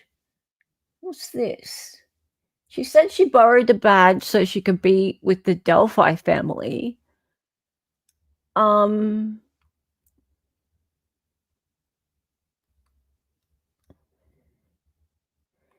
know how Lauren was wearing a different badge, maybe a speaker badge, and people have said Lauren said she was getting a Clue Award. Lauren wasn't nominated and didn't win.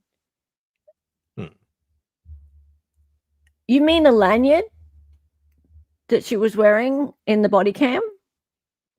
Is that what you mean? You guys know what a lanyard is, right? Yeah. Right. Interesting. Sorry. Sometimes I'm wondering whether I'm speaking a different language. No. Because the cops in the body cam said, "Oh, I think she might be a presenter or something," and I wondered how they got that idea. Because why would they think that? Could it be because she's wearing a lanyard that looks different to the other people who are there? Well, if she also was the platinum level or whatever, the highest level, they have like a VIP chaperone and get specific access to certain places. So she got upgraded to a speaker badge. I could see that happening. I mean, She had a basic lanyard when registered. When she is with Holman, she was wearing a speaker badge. So she registered as a basic badge. I mean, I can't believe for a second she paid for a ticket. Or Grayson's ticket. No, Grayson just goes in with her wherever Lauren goes and takes up seats. Right. So she okay. You know, she told them she was a presenter. Yeah, of course. Yeah, of course. We did mention that it says a reasonable person there. She jumped some poor lady in bathroom for her badge. No. She sent Grayson in to do it. Yeah. My precious.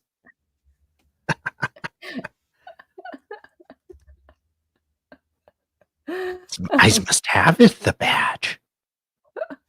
That's my badge. That's for my pretty. For my pretty. Okay, right. So read the next one. What next one? You don't upgrade to be a speaker. Yeah, no, of course not. No, she'd have to be given that. The way she sucked up to Holman and McClelland just makes my skin crawl. And Lori Vallow's family. I saw that personally. You saw it personally? Yeah, when I was there on day one. Was she talking to Kay Woodcock? I'm almost positive that's who that was. She ran over on day one. Because you weren't that familiar with who the family was when you I wasn't at the time. No. But I'm almost positive it was Kay. She showed up around, I mean, all their family showed up around 8:30. And the second someone said, or maybe Grayson noticed, oh, is that Kay?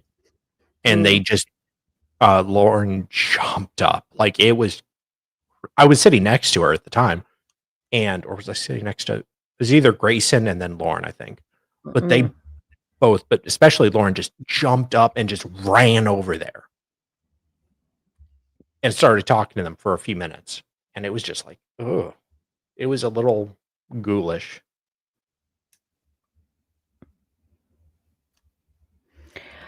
Okay. Matthias fails to provide prove a course of conduct.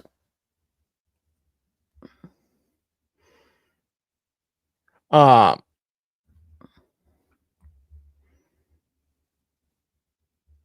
yeah, I know it's not Laurie's family. It's JJ's. Yeah. Well, I mean, just part of the whole the family. Yeah, that was there. Matthias' declarations recite only 2 instances where Christina communicated specifically with her. And in both instances, Matthias initiated the conversation. First, at the Maricopa County Courthouse, Matthias approached and greeted Christina. Immediately after, Matthias insisted that Christina participate in a lengthy conversation about Matthias's past statement and conduct. Later in the month, Matthias again initiated contact with Christina, this time by text, to make accusations and demands upon Christina. As before, Christina reluctantly participated in the exchange. Christina could not have known that the communications were unwanted because Matthias initiated them. Indeed, Christina made no attempt to communicate specifically with Matthias, directly or indirectly, after the April text where Matthias stated she did not wish to be contacted. Hang on. So, indeed, Christina made no attempt to communicate specifically with Matthias directly or indirectly after the April text when Matthias stated she did not wish to be contacted. Right, so the contact has come from Lauren. And that was later. So that was during the Maricopa trial. Yeah. The first one. What the fuck? You can't be stalking somebody who is contacting you. Yeah. Someone's contacting you and you're the one being accused of stalking? Yeah, exactly. That is ass about face. Yeah. Tits up, as we say here. Okay, I'm sorry, because it's Matthias. Cannot point to specific communications directed at Matthias. She attempts to rely on many unrelated and irrelevant statements by others. Conduct in Christina's online posts and public statements. The problem is that none of these satisfy the definition of course of conduct because none of them are directed at or toward Matthias specifically. The Matthias Declarations and Grayson Declarations spend considerable time detailing statements and conduct of H, S, D, H, S, and D-Dog. Refute Matthias and Grayson's allegations in their declarations. But even if the allegations are true, they are not. What is notably absent is any proof that Christina engaged in or influenced any of these events. In some instances, she learned about them afterwards and discussed them publicly later. That is not enough to show course of conduct. No. Online posts and public comments. The stalking statute is clear that an act or statement does not meet the definition of course of conduct unless it is directed at a specific individual. Matthias asked the court to parse the contents of Christina's online posts and infer that Christina intended Matthias to see them. Yeah. Such an exercise is impermissible under the stalking statute and problematic under the First Amendment. And even if it were appropriate to extrapolate Christina's intent from the content of her posts, the posts that Matthias refers show that Christina is not attempting to address specifically Matthias, her family, or Grayson directly or indirectly. The posts are clearly public commentary directed at the public generally. Matthias fails to prove course of conduct is the first required element for the requested injunction. Yeah. Okay, this is getting a bit wordy. We might just skip a little bit. So, 2, Matthias cannot show that the reasonable person in her circumstances would experience fear or emotional distress. Well, I mean, it's the reasonable person thing in there that is the problem. We're dealing with Lauren, and I think it's fairly clear from the 9-hour live that she's not a reasonable person. Matthias must also show that Christina knew or was reckless as to whether the course of conduct will cause a reasonable person to 1, fear for the individual's own safety or safety of a third individual, or 2, suffer from other emotional distress. Well, I mean, here's the problem, right? Now there are tens, maybe hundreds of thousands of people who have weighed in on it. And I think the overwhelming reaction has been that there's no need to feel any fear of your own safety, Lauren, right? Or emotional distress. If you feel emotional distress, that's kind of your problem. So the second element of stalking inquiry imposes an objective standard under which the subjective element of the respondent conduct on the petition is irrelevant. Yes, courts must avoid succumbing to a purely subjective analysis, which is inconsistent with the objective standard. Right, so you can't just believe her, you've got to be objective. Matthias cannot show that Christina knew or acted recklessly in such a way that the reasonable person in Matthias's circumstances, assuming she is a reasonable person, would experience fear or emotional distress. Yes. Matthias is a public figure who continually exercises her right to speak publicly about her life, her friends, and a variety of other topics. Yes. Well, she's allowed to speak publicly. Knowing this, Christina has no reason to expect that Matthias would attempt to quash Christina's speech, much less through 2 false police reports and this proceeding. Ooh, ouch. Quoting some case law here, Baird factors all weigh strongly against finding that a reasonable person under these circumstances would experience fear or emotional distress. Yeah. As discussed above, Matthias' background as a public figure, ex-reporter, and social commentator certainly subjects her to public scrutiny, which doesn't like being subjected to public scrutiny at all. No. It simply is not reasonable that Matthias would expect to continually engage in public discussion, including negative statements about individuals, without encountering speech she disagrees with and does not like. Similarly, the only instances Matthias identifies where Christina communicated with her directly or indirectly related to negative statements and conduct directed towards Christina and others. Matthias has no reasonable basis to expect that a friend or former friend would not discuss interpersonal issues with her, especially where, as here, Matthias initiated the communication every time. Matthias attempts to turn her falling out with Christina into an injunction with real implication for Christina's civil rights. That is not the purpose of the stalking statute. The cumulative effect of Christina's alleged conduct also does not warrant the requested injunction, as discussed above. With no real course of conduct to support her request, Christina unleashes a torrent of unrelated allegations.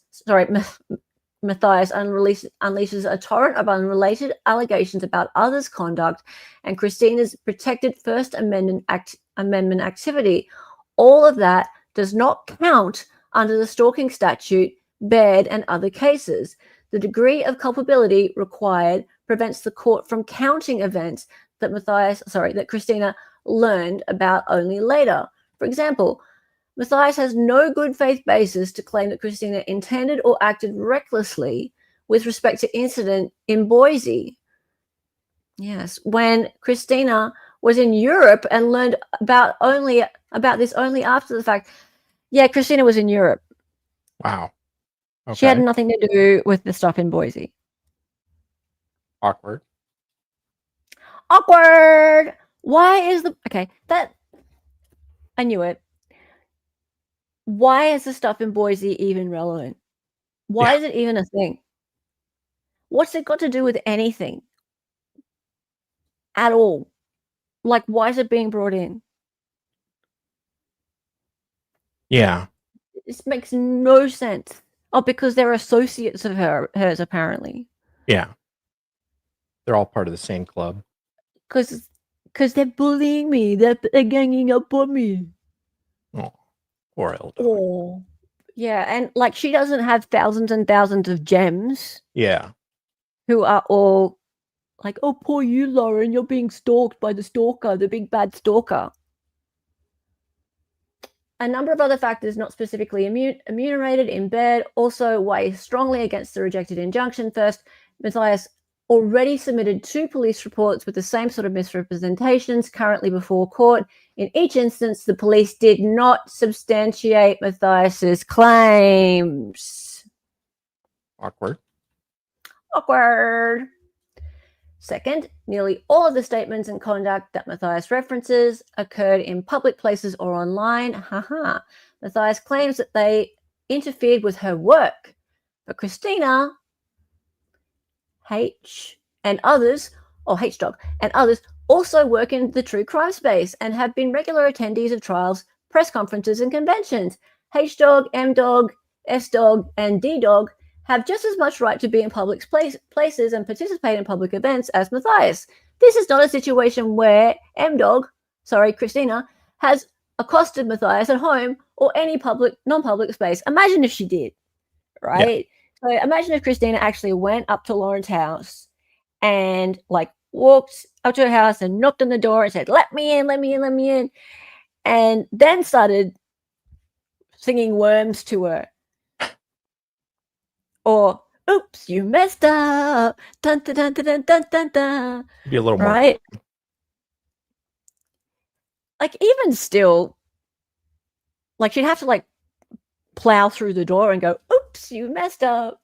But even still, like, I can't imagine that Christina would ever do that. She doesn't want to go anywhere near her. Yeah. But that's not what she did. That's not what she did.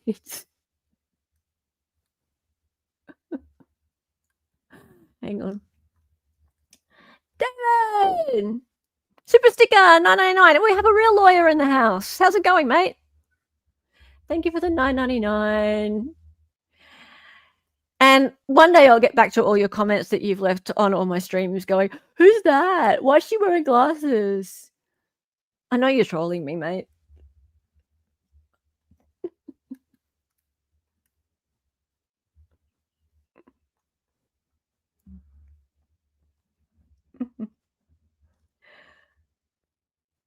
Lauren and Grayson are the new Jodie and Ruby. Oh, she would hate that.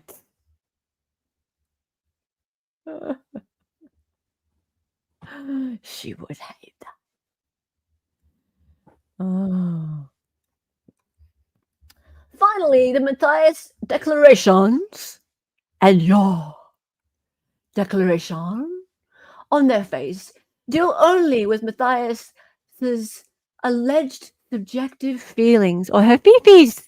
Aww. The Baird court specifically warned against granting an injunction based solely on subjective factors. See Baird 2014 Utah 0827. Relatedly, Matthias makes no attempt to connect the dots. Oh, I like playing connect the dots. Between Christine, alleged statements and conduct, and the extreme subjective reaction Matthias alleged. It's pretty extreme.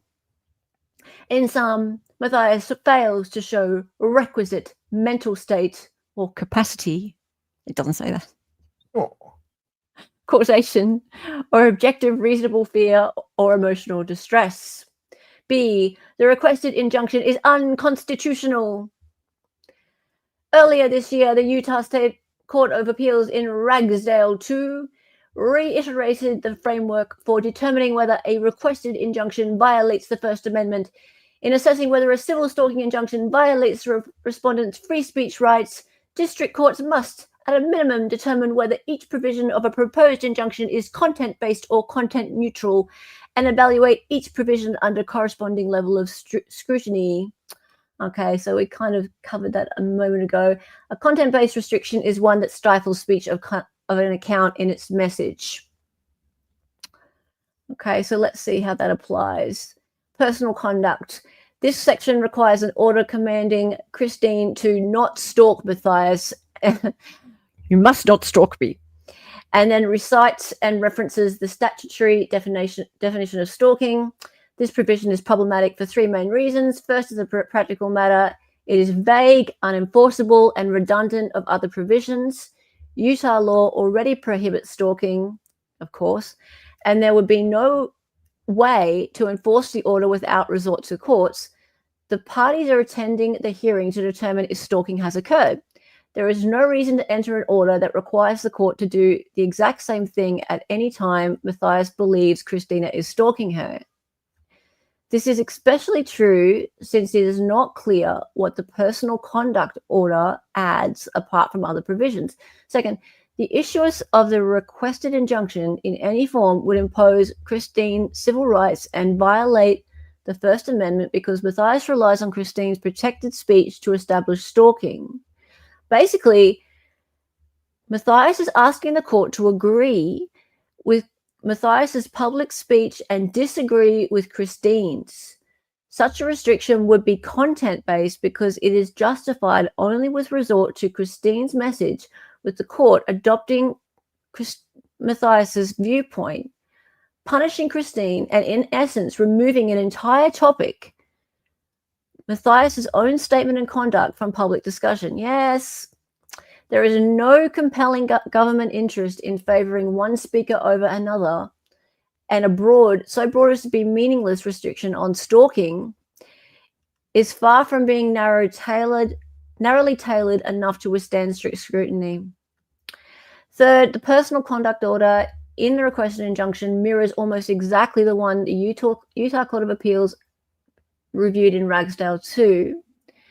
Okay, so we'll go down here. So Matthias asked the court to bar Christine from communicating directly or indirectly with Matthias and others, but this section must be read in conjunction with other assistance needed section, where Matthias asked the court to order Christina to cease and desist, she likes doing that, any and all online activity and communication, direct or indirect, relating to or referencing Matthias.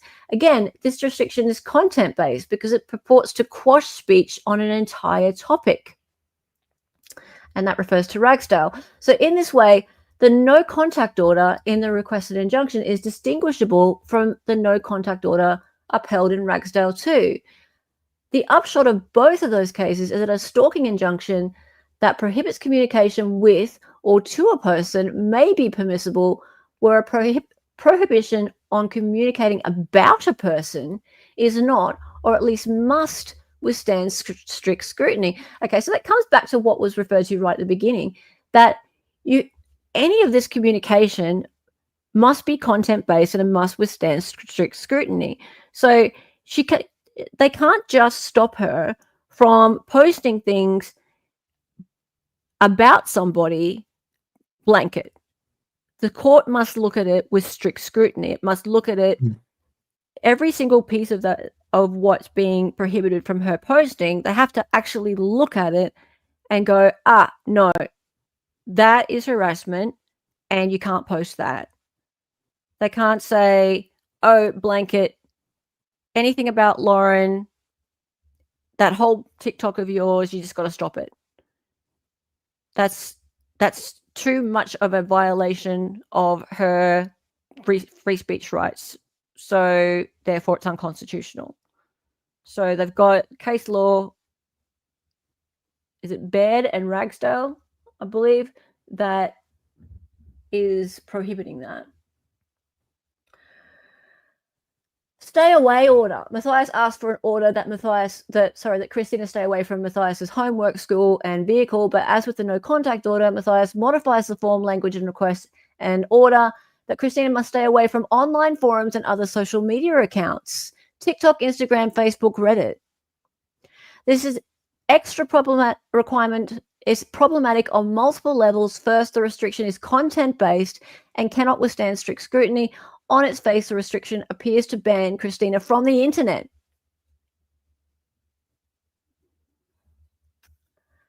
Wow. In one sway, Matthias hopes the court will eliminate Christina's ability to frequent all online public spaces.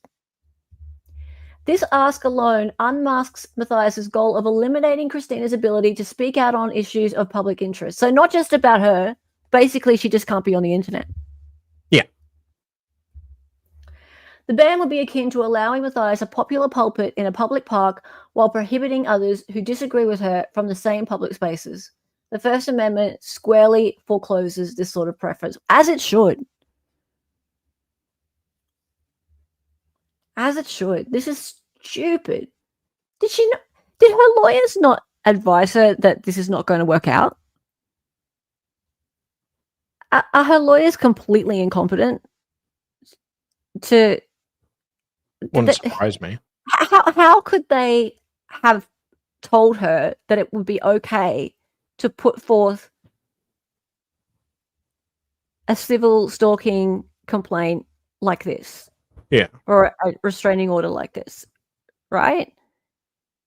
I just don't understand how they could try and impede her civil rights like this. Like to actually ask for her to not be on the internet effectively. That's not just her asking it, it's her lawyers advising her to ask it. It was never going to succeed. No, but I guess you got to make the argument. No, you don't have to make the argument. No. you don't have to go that far. Right? So like she's paying lawyers, right? Like that. Well, yeah, they should be advising her, but they should be advising her that that's a step too far. Right? Yeah. It's a pretty obvious thing.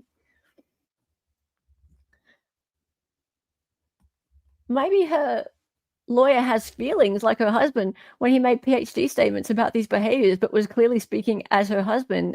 Yeah, it just seems like so baseless, and it seems unethical for a lawyer to offer this kind of advice, doesn't it? I mean, if he's been hired to make a restraining order, he has to use the facts he's dealt. I mean, I would have hoped he'd, and sometimes, a lawyer will be like, you're just throwing money away going after this lawsuit.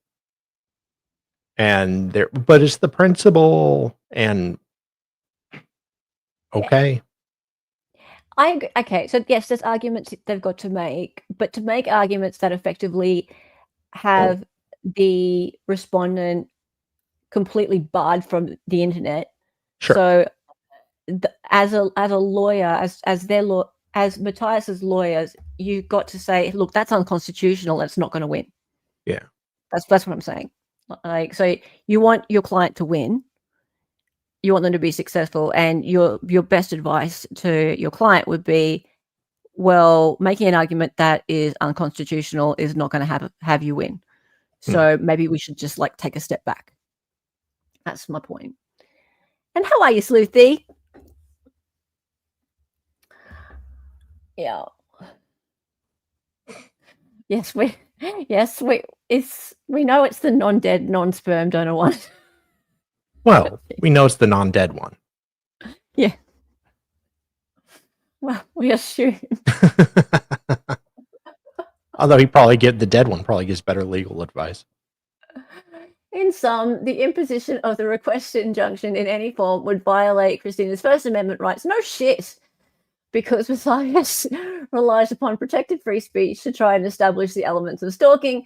As such, any restriction is content-based because the court can find the necessary elements only by examining the contents of the speech. By preferring Matthias's speech over Christina's, similarly, each proposed provision of the requested injunction fails to pass First Amendment muster. Oh, I like that word.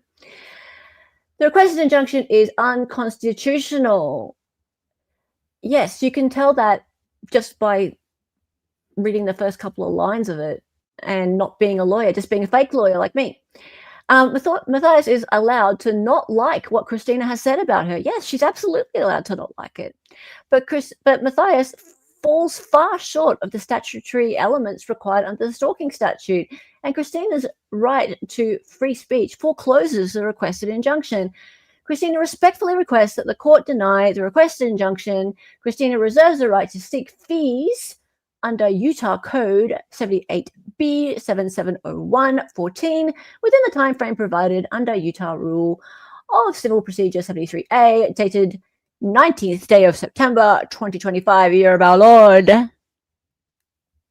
James C. Dunkelberger. Not related to Koberger. Certificate of service. Yeah. That's a significant document.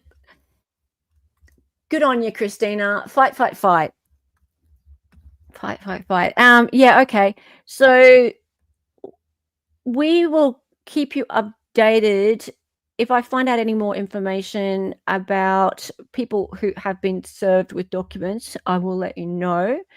Yeah, so if you missed the beginning of the stream, a fourth person has received a cease and desist letter from the Matthias Constabulary, Lauren Matthias, and it is an ex-employee of Lauren's. Yeah, someone in Florida, and I showed the document there, and it is the person who shared this message. Hang on, we'll go back. This screenshot, which must have caused Lauren a fair bit of upset. I believe it was on Crash's live as well. So yeah. Crasher and Kay, I think, were discussing it. And yeah, the live got pulled. Not sure how long afterwards it got pulled. I think it was during it. Yeah, no. I mean, how long after this was shown? Oh, okay. Yeah, but yeah, the person who shared or posted this screenshot, and I believe this person, who's an ex-employee, has shared a few other things from that Lauren probably didn't want to be made public. Yeah, this ex-employee I'm in contact with, I know them, and this person is good in terms of has a good heart, doesn't like the fact that Lauren says these things about victims of crime, and wants sunlight, basically wants people to know what Lauren's been up to, and is not scared by receiving a cease and desist. Nope. So yeah, and like as Dali and I said earlier, we know this person, and bigger fish have gone after this person before. Yeah. So yeah, not new to all this kind of thing. So, and also would have a lot more information. A lot more. So go back to the beginning of the stream to find out more about that. Thank you all guys all for hanging out today. It's been fun. Happy Halloween. Yes. I'm gonna eat a few more eyeballs. Ooh. Let's see. Or maybe like a little severed head. There you go. Yum. Yeah, there you go.